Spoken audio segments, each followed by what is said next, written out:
You drafted Bronny to appease LeBron. One thing that never gets talked about, and I don't understand why, you hired LeBron James's podcast co-host as the head coach of your organization, a person who has never had any coaching experience ever, to appease him as well. And he's not a good coach. But for whatever reason, JJ Redick ducks all smoke. Why does JJ Redick not get smoked for not being a good coach? How do we know that he's not a good coach? Because they don't win. That's why. That is exactly why Charlamagne the God just lit a match and tossed it right into the middle of the Lakers locker room. Now, the whole NBA world is watching it burn. This wasn't some casual hot take or a throwaway criticism in a crowded debate segment. This was direct, loud, unapologetic, and brutally personal. The message was simple. LeBron James hasn't just struggled with the Lakers. He's allegedly been the root cause of the organization's decline. What outlet released this? Jeanie Buss. It was with the ESPN? I saw a headline, but she said that that LeBron wasn't grateful enough that they drafted Bronny. Was that the... Listen, I don't know if LeBron, yeah, he did say something like that, but I've had this theory for a while. I've said it in numerous group chats with different sports people. The worst thing that has happened to the Lakers over the last 7-8 years has been LeBron James. Do you agree with Charlamagne that LeBron's influence has done more harm than good? Or is he the only reason the franchise has stayed relevant and competitive all these years? Drop your take in the comments. Defend your side. Let's see where the real fans stand on this. Now, it really depends on how you define worse. In terms of the last couple of years? Absolutely. Sure, he brought them a championship in the bubble. Great. But I don't think the Lakers have ever struggled to put butts in seats, right? Putting butts in the stand, right? It's the Los Angeles Lakers. They've never had a problem selling merch. It's the mother Los Angeles Lakers. But in the last couple of years, let's think about the things that have happened. LeBron James got Bronny James drafted, right? Which is great. It's a great story as a father and everything else. But when you're talking about basketball business, it wasn't good for the business of basketball, especially for the Lakers organization, right? Charlamagne framed the entire LeBron era in LA as a long-term strategic failure, a move that reshaped the franchise around one player's power, influence, and personal agenda. He argued that the Lakers didn't just sign LeBron to win championships. They handed him the keys to the castle. Why, how can we confirm that? That if we're talking about basketball business, he hasn't produced basketball. You got to, well, if I do a draft pick, right, that person has to produce on the court. If Bronny James was any other player and not LeBron James' son, you would be saying that was a bust button. LeBron arrived in Los Angeles with massive expectations. Initially, the move made perfect sense. He brought global attention, commercial value, and the promise of another banner.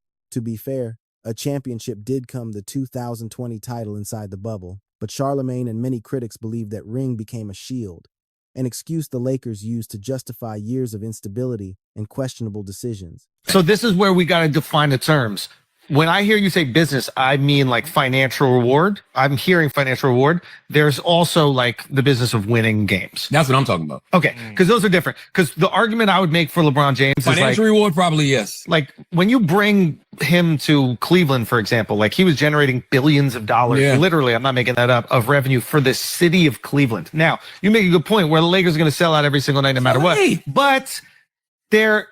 With LeBron, you can sell those tickets a little bit more. Exactly. With LeBron, you're not only going to sell them a little bit more, LeBron brings other talent there, i.e. like a Luka. They haven't won, though. From Charlamagne's perspective, that bubble championship doesn't carry the same weight as a traditional season. The argument is that it happened under unusual conditions, without the grind of an 82-game schedule.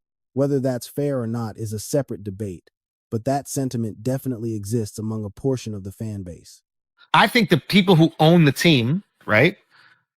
They're not buying the team just because they want to win championships. We agree with that, right? Like they also want to make money, that this is like a profitable endeavor. And having LeBron on the team and keeping LeBron happy is worth it, because you could and I'm putting only in quotes, you can only pay LeBron $40 million a year, whatever the salary cap is, but he's generating your team a disproportionate amount of money compared to the amount that you're paying him. Then comes the real controversy.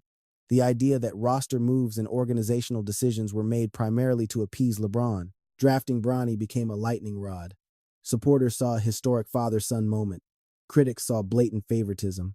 Charlamagne leaned heavily into that, arguing that if Bronny had any other last name, The conversation about his readiness for the league would be completely different. And then, like, look what she said. And team sources told ESPN she even begun to turn against the Lakers star player LeBron James.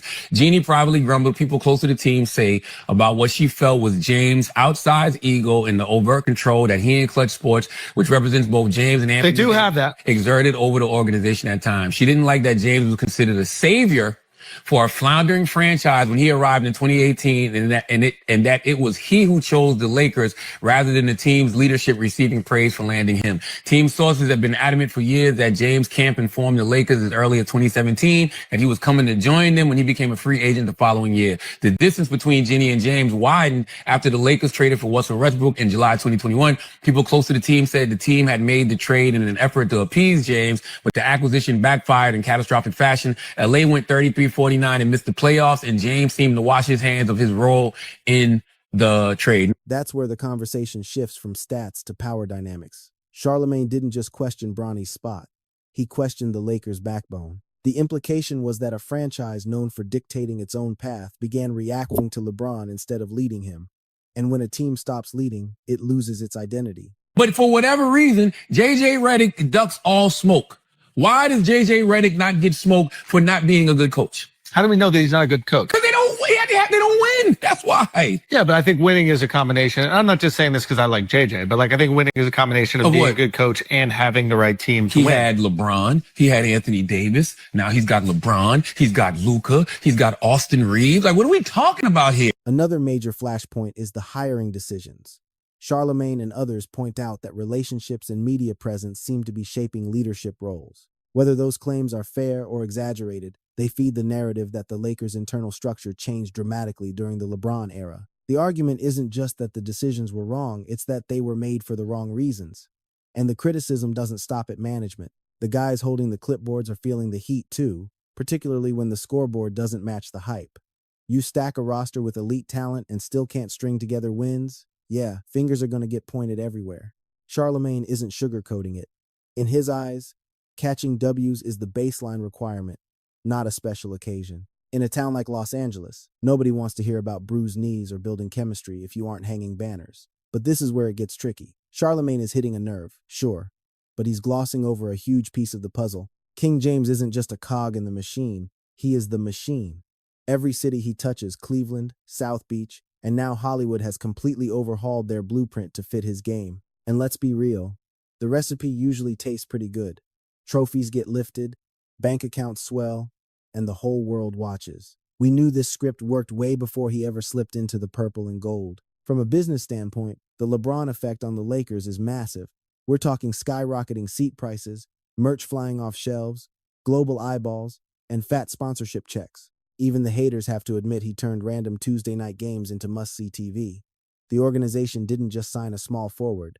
They acquired a printing press for money. In today's game, brand value and bottom lines are often right up there with championship rings on the scorecard. But ask the die-hard faithful in the cheap seats, and they'll tell you, record profits don't replace championship parades. This franchise measures success in gold trophies, not marketing metrics. That is the friction point. Yes, James brought home a title, but the seasons bookending that triumph have been a roller coaster ride. Between the walking wounded, the roster reshuffles, busted deals, and early vacations in April, it feels like the ground never stopped shifting.